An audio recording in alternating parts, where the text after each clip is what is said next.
girls, grab your beers.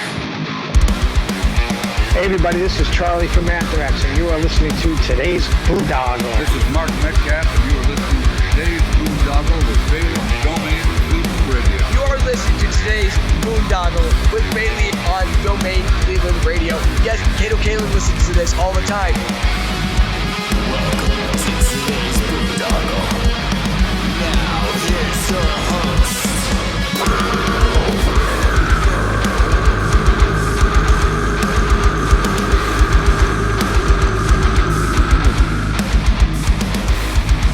I am Monty Heath, so one Heath, and you are listening to today's Boondoggle. Hey, what's up? It's John from Skillet, and you are listening to today's Boondoggle on Domain Cleveland Radio. Fasten your seatbelts.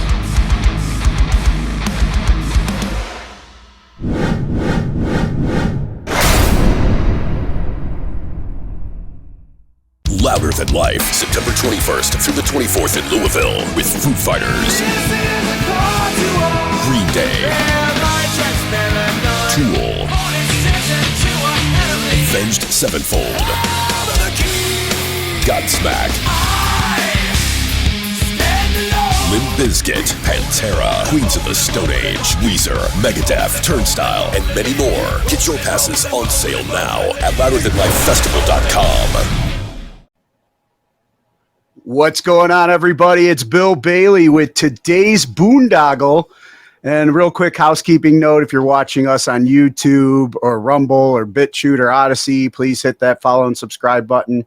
If you're listening to us on Spotify, Apple, Google, or whichever podcast platform you're utilizing, please hit that follow and subscribe button there so we can continue to bring you conversations like the one I'm about to have right now. We're talking with Clifford. I was expecting a big red dog, but that's not the case. So let's go ahead and introduce everybody here. I'm Drake. I'm the vocalist. Hey guys, I'm Thomas. I play guitar. I'm Corey. I play drums. Awesome. So you guys just got off a pretty big weekend playing the Inkcarceration Music Fest, and I want to get into all that, you know, and everything leading up to that. But usually when I have people on for the first time, I like to get a quick background. So I guess we'll just go from, well, I guess it'd be my left, looking at you, my left to right or whatever. So vocalist, guitar player, drummer. So we'll start with the vocalist. Originally, what'd you want to be when you grew up? Probably an athlete, because I was an athlete when I was younger. So any type of professional athlete. But I always think about that. Like if I wasn't doing music, I'd probably be in the field of astronomy or something like that. And then, yeah. I think that music and just like, you know, like being a kid, being like, I want to be a rock star, that kind of thing. I feel like I haven't really ever not had that idea of what I want to do. So we're just working towards that every day. Yeah, I mean, I also wanted to be a musician from like 3 years old onward. There's some periods where I figured I would get into like engineering or being a pilot or something like that, but music never left. So here I am.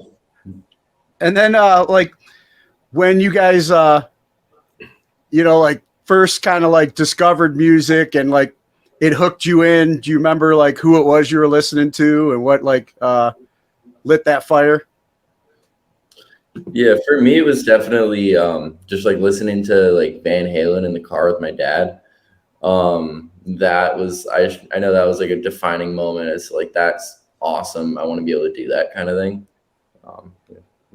Yeah. For me, it started off with my dad playing like these live concert DVDs of Yanni, Yes, Emerson, Lake and Palmer, like in the house, some Genesis in there. My dad took me to, or my parents took me to see Yes a couple of times, and Dream Theater opened on one of their shows, and that changed everything and made me realize like maybe I want to get into like a more complex, heavier music.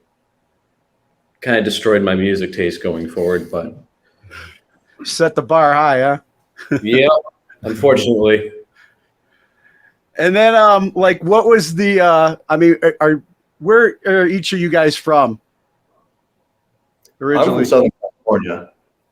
Yeah, I'm from Brookline, Mass, so just right out of Boston. I'm from Foxborough, Mass, which is 40 minutes outside of Boston. And then, what was that music scene like in your hometowns growing up? Like in my specific town of Huntington Beach, there wasn't a crazy scene, but about 20 minutes away was this venue called Chain Reaction in Anaheim, which is near like where NAMM was being held, and that's just a spot that people would stop at for their tours. So, you know, when I was in high school and I found guys to meet a band with, that was like the main venue to play at. We actually got to open for some pretty cool acts because we got to play there. So, like in my specific town, there wasn't much going on, but you know, 20 minutes here, 20 minutes there were some really cool venues that I got to play at, and that ended up blossoming my musical career of like meeting different people and forming connections there. Nice. Yeah, in Brookline there isn't really that big of a scene. There's like there's a decent thing for like high school bands and stuff.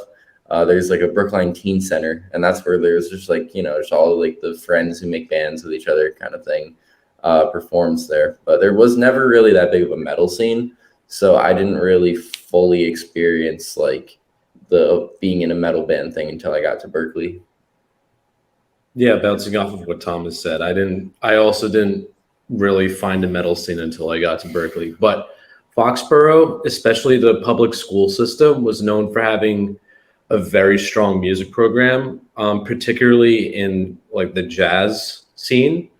I played in there when I was in high school. I played in the jazz ensemble for all 4 years, and I was the main drummer for the last 2. And like that was like a full curriculum of songs. Like we get a book with 40 songs in it, and we just go through it and perform multiple times per the school year. Nice. And then, you know, there's always that friend when you're like growing up and meeting new people, going to school and stuff. Back in my day, that for me, it was like they brought a cassette tape and they're like, check this band out, you know? Like for you guys, who was that, like that metal band that, you know, first brought you into the metal world? I don't have a specific band because I grew up listening to Linkin Park as a child, just like that. My dad found them, and like, so I listened to them. So I was familiar with that style of music. But my freshman year of high school, my friend Tyler, who was a couple grades above me, like saw me, I was drumming with some pencils and came up to me, and we became friends. And he was my main pipeline into the metal scene. So he was the guy that would show me bands like Slipknot and who were some for my first band, Slipknot, Die Hard is Murder, Suicide Silence. So like I was immediately thrust into the metal space because of him. And you know, to bring the full story around, he was on the guest list to get into Inkcarceration to see us play that day. So I was about to ask. It was a really cool full circle moment of like, he was the guy that I was in my first band with and got me into metal, at least the style of music that I'm in now. And then coming full circle, our biggest performance ever, he was there to see me play on the same festival as bands like Slipknot and Suicide Silence. That's awesome. Yeah, for me, it was more like I got into metal through like the guitar lens of things. Like I just wanted to see like who can play the fastest solo, like that kind of stuff. And so like eventually that just led me to Jason Richardson. And he's just a monster player. And his first album was really my gateway into like modern metal, like kind of staying away from the like not that there's anything wrong with like Metallica or anything like that, but it's like that was like the album that shifted me from like music that my dad like fed me into just like where my taste is at now. So like it kind of that turned into like, you know, like Periphery and then that whole pipeline. I had a friend in I met him in like 8th grade, and he was like my first drummer friend. He was the first friend I had that could also like play the drums and knew everything about the drums. He introduced me to a bunch of progressive bands, namely Animals as Leaders, and that changed everything. That made me realize maybe I want this is really cool. It's showing how the boundaries of music and rhythm can be pushed. And then about a year later, I was working on a school project by myself, and I was like, you know, I'm gonna listen to some music. Oh, this Pliny guy looks pretty cool. I'm gonna listen to that. And I've been hooked since. So from Pliny, I started checking out some more kind of like, I guess, more tame side of progressive metal from there, especially instrumental. And then, you know, fed back into Animals as Leaders, Intervals. A couple years ago, I got into like the way heavier stuff. I discovered Carve, and then from there, I started listening to Meshuggah. And once you go from Pliny to Meshuggah, you know you've climbed the pyramid. Nice. And then here's a question. I mean, any one of you guys can answer, but like, you know, when did Clifford come together as a band? Yeah, I made Clifford as a concept in high school with my friend Nathaniel, who goes to Berklee now actually. But it was me and him. It was on us on guitar and bass, or guitar and guitar, whatever we chose to be at that moment. And we always just struggled to find a drummer because there weren't really any like great metal drummers in our hometown. So that was like 2018, 2019. And then we kind of just put it on hold for a while. Then when we both found out we got into Berklee in the fall of 2020, that was when we kind of just were like, yeah, let's like revive this thing. So we like went onto Instagram, found other people in our grade, found a drummer and a bassist. And yeah, that was kind of like the first iteration of it. And then Nathaniel ended up leaving for creative differences because he didn't like that we were going a little more progressive. And then we found Drake for vocals, and we stuck with that lineup for a while. And yeah, we've had a couple lineup switches, but here we are pretty much. Yeah, it's like that iteration of Clifford is essentially just the style of music that we are today. And what was like the inspiration behind the name? So there's a text screenshot that I have from Nathaniel, and it's got to be like early 2019. We had just been like shooting around band name ideas for so long, and then can I curse on this or no? Yeah, it's a free. It's an adult program. Got it. Yeah. So he sends me a text out of nowhere one day. He's like, dude, what about Clifford, like the fucking dog? And then I was like, I was hooked. I was like, that it's an attention grabber. People don't forget Clifford, that kind of thing. Exactly. That's why I started out with that. I'm sure you get that all the time, but you know, I got two kids. I grew up with them watching and reading Clifford, so yeah, know what's up. But that's and he was brutal, you know. I mean, sometimes smashing a bunch of shit unintentionally, you know. But now you guys are intentionally smashing stuff in an artistic way, and yeah. But so like, let's talk a little bit about your guys' journey. So basically, Clifford was started before you came to Berklee with your friend. But then let's talk about your journeys to Berklee, and because it's like, you know, it's not the easiest to get into, you know, for a lot of people. And let's talk about your guys' individual journeys to get in and get accepted. Yeah, I mean, in high school, I gave up all sports to do music, and to, like, you know, get better at it. So I discovered production there. So I slowly started to, you know, produce and help record people's music. And, you know, I was awful at the start, and even throughout high school, I was terrible. But I knew that out of all things, between playing the drums, playing guitar, and I had just started doing vocals at that time, like, producing and engineering was my thing, that I felt most comfortable in. So I pretty much just looked around and found schools that had music programs, and Berklee came up. But when I was taking drum lessons at the time, one of the drum teachers that I had was a former student of Berklee. So he told me about it, told me what it was like, and I was hooked on it. My main concern was that I would have to be taking drum lessons my whole time there, because I was a drum principal. That's my main instrument, actually, but like, I didn't want to be taking lessons every week. I wanted to do other things and produce music and stuff. So when I was aware that if I were to get into Berklee for producing, that I would only have to take drum lessons for a couple years, then I was hooked on it. So I did everything I could to get in. I practiced more than I ever had.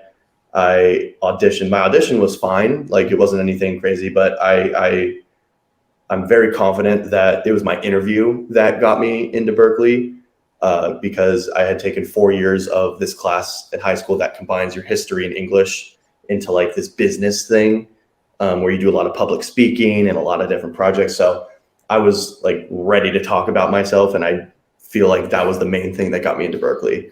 Like, I still look around and, like, even if I were to practice drums, I would probably be like mid to low tier drummers, and that's totally fine. But the fact that I was able to project myself in a certain way, which is, it's not like I was lying, it's completely true, got me the ticket into Berklee. So I'm super happy with the journey that I took to get there. Yeah. I have my journey to Berklee is, like, it's very just centered. Like, I never had any other schools that I had in mind, because I knew I wanted to do music professionally in middle school. And at the time, my longtime guitar teacher, a man named UC Rajanen, he was my teacher from 6th grade through senior year of high school.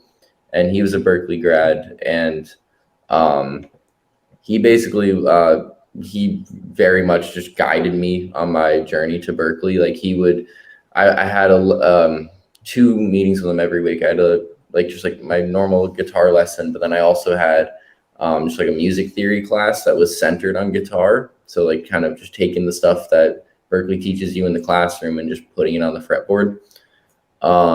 And both of those combined, just I was able to go into Berklee like test in pretty high, and I felt very, very prepared because of that. But yeah, when I was like going to apply for schools, I did a 5-week program at Berklee, which is like a summer session program. And the amazing thing about it is that at the end of it, you're given an opportunity to audition to the school. So I did that in August 2020, and then I found out that I got in by October. So I was basically able to just take my entire senior year and just only focus on what I wanted to focus on, and be able to go into Berklee being as prepared as I could. That's yeah, that's really cool, Thomas. Yeah, I had a similar thing with Thomas. I was very focused on going to Berklee. That was like my top pick, like maybe from before middle school. Because like my favorite band at the time, Dream Theater, they all went there. Granted, they didn't graduate, but they all went there. They all found each other there. Yeah, I had a bunch of different drum teachers. One of them, Chris Russell, who runs the Drummers Studio in Franklin, Massachusetts. He basically helped me prepare for what it was like in the industry as like a session and live player. I also had another teacher at my high school who only did lessons, and he would come in and do lessons like part-time. And he's a good friend of mine. He's a Foxborough High School alum and a Berklee alum, and he worked at Vic Firth. And for 1 year, he was the head of R&D at Zildjian. Christian Lyman is his name. He's definitely one of my best mentors throughout high school. When I told him that I got into Berklee, but before that, I auditioned for Berklee early action, and I got in, and I was looking at other schools such as UMass Lowell, and Belmont University. I took a quick look at McGill. I was also looking at the other smaller, like Berklee style contemporary music schools such as LACM, Musicians Institute, Frost School of Music, McNally Smith School of Music, which unfortunately closed their doors like mid 2017. Before I applied anywhere else, I had already gotten into Berklee. And I think one of the crutches for that as well was also doing 5 week, like Thomas said. I did 5 week twice. I did it in 2016 and 2017. And I got into Berklee December 2018. And or January 29th, around that time. I graduated high school in 2019, so sometime shortly before that. So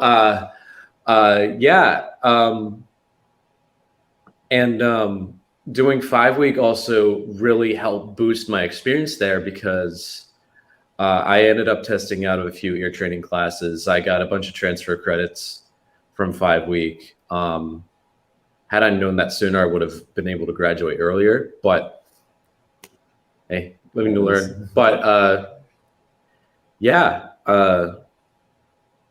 don't regret it. And what's like the average,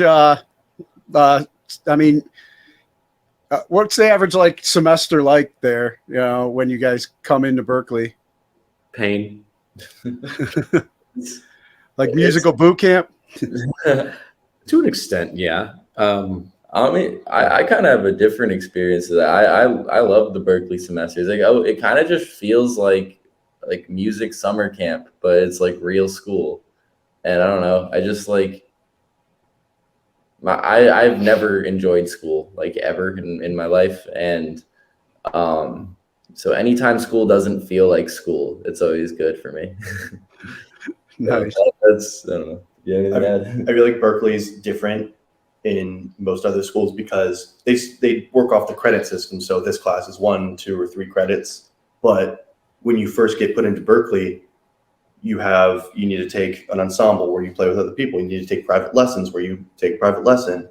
You need to take your basic core classes, ear training, harmony, just like the building blocks of music. And all of those classes are a maximum of 2 credits. Most of them are honestly 1 because your lesson, your ensemble, those are all 1 credit. So there were 3 actually. But I think three maximum, but not the classes that you can take like your first semester. Of course. So your first semester, in order to get to anywhere between 14 to 16 credits, you're taking 9 to 11 classes. Like none of them are those 3-hour classes yet, but like your schedule is filled up. You have 11 classes. Some of them meet twice a week kind of thing. So it's, when you get there, it's a lot. And, if you love music and you love what you're doing, like if it was fun for me, I enjoyed it, but I could see how some people get there and go, this is so much and I can't handle this. But, fortunately on the other side of the road is my last couple semesters at Berklee were pretty much only based on my major because I had did all my liberal arts classes before I got to Berklee. So my schedule was super light. I had multiple days off, and whenever I went to school, I was in the studios doing what I loved. So if you can sit through it and get to where you want to get to your major after like 2 years at Berklee, then, that's where it gets really fun, in my opinion. But, if you like the grind of working hard every day of the week, to build yourself up from pretty much nothing, then you'll like the experience no matter what. So like how much of the core classes are like hands-on compared to like, writing essays and reports and all that stuff? I would say like all of the core classes were basically like musicianship oriented. Ear training, basically reading, singing back notes, harmony, learning how to compose, learning how music works. And you had like all your performance classes such as ensembles, lessons, instrumental labs, and the core classes are super important. It's something that everyone at Berklee has to go through. And then they go from there. Yeah. I kind of found that there isn't really a whole lot of like essay writing at Berklee, which is nice. It's like the only real classes with essay writing that I've like encountered are just like the liberal arts classes, which I mean, Drake bypassed those. But yeah, it's definitely a lot more hands-on than writing and like that kind of stuff, which I am a big fan of. Yeah, that sounds great, man. So like you could go to like, a community college, knock out all your like, liberal arts classes and all those prerequisites and then transfer and then just get into the good stuff at Berklee. That's exactly what I did. So I got in my senior year of high school and I deferred my admission from Berklee. And I kept in contact with one of my advisors, like basically as often as I could, sent them my classes at community college, make sure everything was transferring over. Like I put in the work there and it paid off because I basically but I could take off an entire year of Berklee. So for people who, it costs a lot of money to go to Berklee. So I saved a lot of money by doing that. And I would rather sit through a shitty liberal arts class and have to write shitty essays at a school where I'm paying almost nothing compared to paying $80,000 a year and having the worst time of my life. So I don't regret. The only regret I have is that I didn't get more time at Berklee, because by the time COVID got settled down and everything, I had pretty much one like solid year at Berklee where I was doing everything I loved every day. But I saved tens of thousands of dollars by doing what I did. So I can't regret it at all. Yeah, that's good to know, because my daughter's like big music, wants to get into the music business and stuff like that. And she's been going to local community college because, I don't have an extra 80 grand, lying around. But, maybe I'll have her watch this and say, here, this is the route if you want to try and get in there. But yeah, that's good to know. That's why I asked a lot of these questions. And then, like what part of the program are you in, or are you guys all graduated now? These two are graduated. I'm going into junior year. And is there like, is playing festivals like a credit? Do you get for playing Inkcarceration? Were you guys getting credit for it, or part of the program? That would be crazy. It's personal credit. Yeah. Yeah. Would you want us to get into the whole like Berklee Popular Music Institute thing?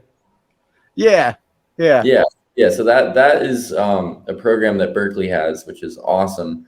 And they have a couple festivals every year that they're allowed to send one band or artist or musician or whoever from Berklee to.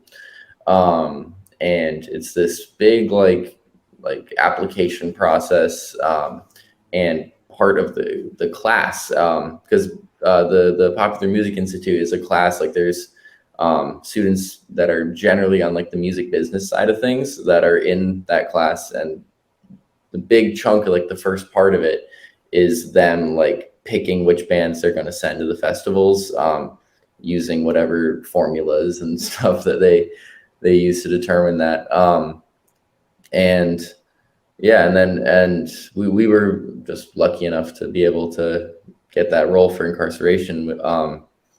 And so the way that worked was this past summer, just leading up to the festival, we would have a weekly rehearsal with them where it's very different from our normal rehearsals, because normally when we rehearse for just like any show, we just get into a room, run through the songs. We're like, okay, we can play them. We're good. Maybe think a little bit about our stage presence, but it's like that we generally in the past kind of just winged it. Versus for this one, it's like they care about how we sound, but they care more about how we look. So it's not quite choreographed, but there was a lot of us playing our set and then them telling us, okay, you should, instead of doing this at this section, you should go over here and do that on the stage. You should headbang in this thing here, kind of thing. Just like very, very nitpicky on our performance, which is awesome. And it definitely gave us a lot of really, really good feedback for us to be able to use and apply even to things past Inkcarceration. Just we definitely feel like a much more show ready band than we were before. But the thing is that even before this, we thought that we were totally show ready. I don't know if I can speak for these guys, but I definitely felt going into those BPMI rehearsals that we don't really need this that much. Like, we feel like we're a good band on stage. We'll be able to do fine. But they were still able to give us a lot of really, really helpful feedback that was able to make us perform at the festival to the best of our abilities. I will say that most of the feedback, if you haven't mentioned this already, most of the feedback was oriented less towards our like having the music down, more towards stage presence. Yes. One of our good friends and mentors, who is a member of the bass faculty, Dave Marvuglio, he worked with the band, and especially one-on-one with me, because Clifford had a directed study ensemble this past semester, but this was also before I joined the band. So most of the stuff I missed out on. So I ended up working one-on-one with him, and like their stage presence is very different from mine, because they're standing, they're mobile. I'm sitting behind a kit. There's not much I can do. But he was basically helping me translate the principles of like balancing movement, or balancing this is really hard to put into words, but movement when not playing and focus when playing something technical. So that was something that I thought a little extra hard about during our dress rehearsal as well. But also all the members of BPMI who would observe our rehearsals, they would all have feedback, and it would all be super helpful. And what was you mentioned working with Dave Marvuglio. What was that experience like, getting to work with him? And I think I was reading something like you guys also work with Joe Stump, who's worked with Bon Jovi and Yngwie and all that. Yeah, Joe Stump, he's my private guitar teacher. So he's mostly there just for me to be able to, go up on stage and deliver every night. But we had a class with David Marvuglio this past semester that was very just focused on us as a band being able to be the best band we can be. I will say we didn't get credit for performing Inkcarceration, but that was an actual class. Yeah. The directed study was a class where we all got credit for it, which was a huge building block. Like, I feel like if we didn't do that class, Dave taught us so much about, looking at the stage as, a sort of chessboard and knowing where to move and why you're moving to certain places, that if we hadn't have had that class before the official rehearsal started, the feedback would have been a lot more drastic, and we would have had to put in a lot more work before the festival to like learn how to perform. Whereas going into it, we already had these conceptual ideas of what we were doing. Maybe we still needed to put it into practice better, but every week we were able to implement those ideas from Dave that we had already learned in the semester previous. So we didn't get credit for performing Inkcarceration, but we got a credit for pretty much learning how to perform the semester before. Nice. And then has any of you guys had the opportunity to work with Steve Bailey there yet? No, not yet. Well, I can't anymore, but yeah, you still have time. Yeah, he's a amazing bass player that teaches there. So maybe your bass player you get opportunities. And if he does, man, definitely sign up for his class for sure. Yeah. And then like let's talk about, your all around experience, with the Danny Wimmer team this past weekend. It was great. We felt like, even though we were there, we were there through Berklee. So I was a little bit worried going into it that we'd be like, oh, like the college band around all of like the real bands kind of thing.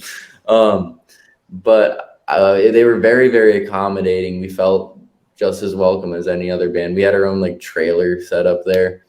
Yeah, it was a really, really good time. We were able to make a lot of new fans, which was really, really cool to see. It was very fun to because we played our set and then we were kind of just hanging out at the festival for the day. And it was very, very cool to just have people like coming up to us and like asking for like pictures and stuff like that. But yeah, as far as the Danny Wimmer team goes, like they were top notch. They were great.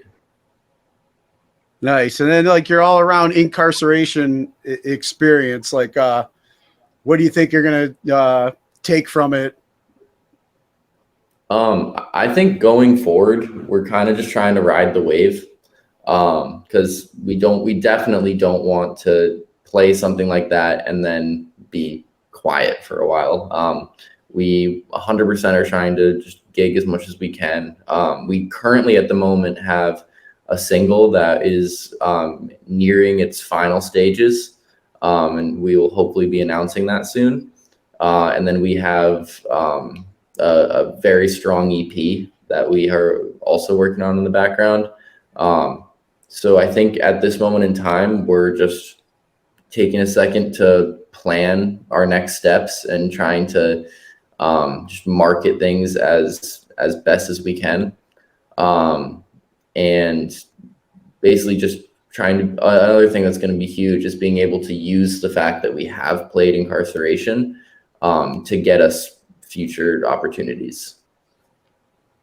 Yeah, and I mean, stepping on a big stage like that in front of that many people is definitely like a good confidence booster, I guess, icebreaker. Then when you hit the club scene again, it would be like, whatever, another day at the office or whatever.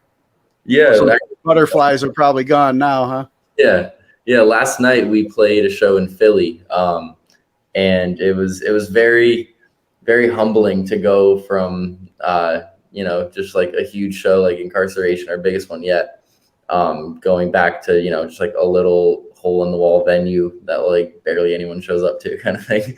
But yeah, we're trying to just push forward and just get as many opportunities as we can. Yeah, going back to the whole club gig thing. As much as we loved playing for a larger crowd at Inkcarceration, nothing will ever replace the intimacy of a smaller venue. Yeah, I agree. It's like, I mean, that connection you get with the fans there, I think, and you're doing what you guys love and have worked hard to do, to make for yourself. So it's like, I'm not trying to take away, say, okay, going from playing that major festival and then going back to the clubs is like a bad thing. No, it's like, it's just like, it was like you just faced the ultimate challenge and passed it. So now it's like the rest is like, keep doing what you love and enjoy it. I guess I'm sure there's less throwing up from stage fright now after performing there than, jumping in front of a, small venue club. Definitely, yeah. It's great. And then, I want to talk a little bit about the one single that I've heard so far, and I don't know if that's the one you're talking about, Euthanized. Mm-hmm. But what was, writing that? Like, what's the message behind that song? The message behind that song? Yeah. I mean, other than the obvious in the title, but I'm sure it's not even the title isn't obvious for the message. There is there is no message to the song. There's some songs that I write that are like about real things of like personal struggle and this and that, but that song was like, I'm just gonna write a song about, I don't know, a fake story about people in like the Matrix or something like that. Like that story is like, that song is like, oh, you're stuck in the Matrix, let's break out, and like, oh, you can see all these soldiers or all these people are like rising up against whatever. Like that song is just, it's fun. It has a funny, a lot of the songs I write, I don't want to go too in depth, but like a lot of the songs I write, I'll come up with a rhythmic or lyrical thing. Literally it's just words. And I go, that's sick. Now I need to write a song around that. So there's a couple of our songs, like mainly Sea of Tragedy. I'm like, I came up with that name before I wrote a single word down.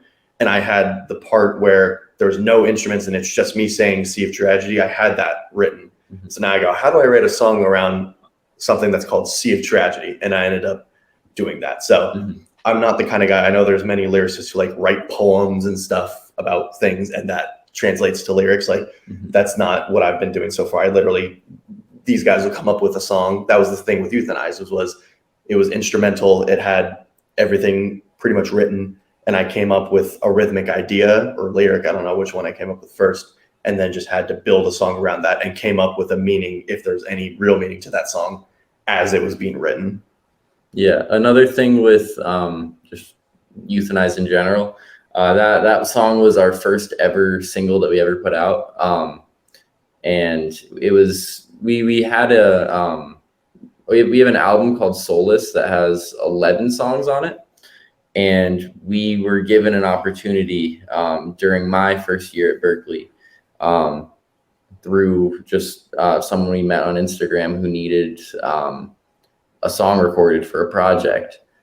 We were able to kind of use that and be like, okay, we have these 11 songs. Which one is going to be the one that we record first and get out?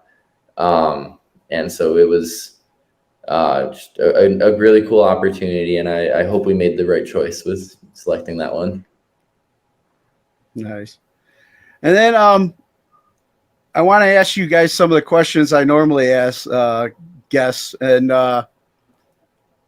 being with talking so much about education and everything and your journey to Berklee and the classes you've taken in Berklee.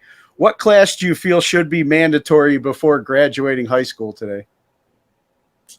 Taxes. Taxes, that's a good one.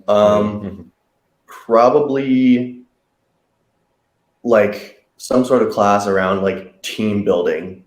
Like all of your classes have group projects and it's like, oh, you're supposed to learn how to work with people based on these group projects about God knows what. But like, I don't know, I feel like every single high school group project is 3 people who do things and 1 person who doesn't. So like, I feel like having a specific class of like learning how to be in a team, doing projects that make sense, and how to communicate and that kind of stuff would be an awesome use of your time. Yeah, I don't know. I don't even have, I don't know. Whatever answer I had, that's better. I will add that before I got into college, I was in Scouts. I'm an Eagle Scout, and well, hear me out. That definitely taught me how to be the best version of myself. And I feel like it's something that everyone could use and shouldn't be exclusive to someone who signs up to do scouting. I personally believe that personal management and financial management is like something that everyone should learn before they get into college. Yeah, I agree. That's like, I mean, I've had a ton of musicians on here, and whenever I ask that question, it's always like the same thing. Taxes and financial management is like number one, man. So it just shows where our system definitely needs a lot of work, you know? Yeah, we need biology, man. It's almost like, you know, it's on purpose. Like, you know, like, oh, if you don't pay your taxes, we get to, you know, either take more stuff from you or, you know. Yeah. But, and then what are any organizations or causes that you guys support and encourage others to check out? We support anything mental health related. We actually played a charity show at the Worcester Palladium a couple weeks ago. That was organized by our good friend Asher in a band called Nailed Shut, which is an awesome band you guys should all check out. Yeah, that's like at this moment in time, the primary just cause that we support as a band. Nice. I will say it wasn't Clifford. I played a shut for abortion funds. Did Clifford do that, or was that me playing drums for someone? Okay, so yeah, then I mean we support that obviously as well. And then if you could send a message back to your 12-year-old self, what would it be? Practice more. Likewise, practice more and don't put yourself on too high of a pedestal. Eat right and exercise. Nice. And then I like asking this one. It kind of takes everybody back, but what was your favorite toy as a child? Ooh, damn. I gotta go Lego Star Wars. I feel like that's a good answer. I would go along the same lines. Lego, anything spaceship related. I had some Legos. Transformers was a big one for me. Like there's always Transformers that I wanted but couldn't get because of the time that they were made or whatever. Legos, Transformers, and then my favorite, I don't know if this is a toy or not, but I never had any video games growing up as a kid, just like for, you know, whatever. So anytime I'd go over to my friend's house and they would have the newest video game system, all I wanted to do was play video games. So now that I'm my own person and I can buy video games, I feel like fulfilled in that. But physically, definitely Legos and Transformers. But I was always the kid that would want to go over to my friend's house to play Lego Star Wars on the Wii. Yeah. Hell yeah. I just had Marcos from POD on recently, and Transformers was his big thing too. So, you know, you're in good company. Yeah. Awesome. And then any message you guys have for our military members currently serving overseas? God bless your souls. Yes, much respect. Awesome. Well, guys, I appreciate you, taking the time to be on here. And if there's anybody out there, you know, that are new to hearing about Clifford, they want to check you out in one of those small hole in the walls, or maybe catch on a big festival, or just follow the journey, where would you send them? The main place that we post any updates about us is our Instagram page. It's at Clifford_band. From there, you should be able to find anything related to us. Awesome. Well, hey guys, thanks a lot for your time, man. And, good luck with everything, and look forward to hearing more from you guys, and hopefully you make it out to the Cleveland area. I'll come check you out again.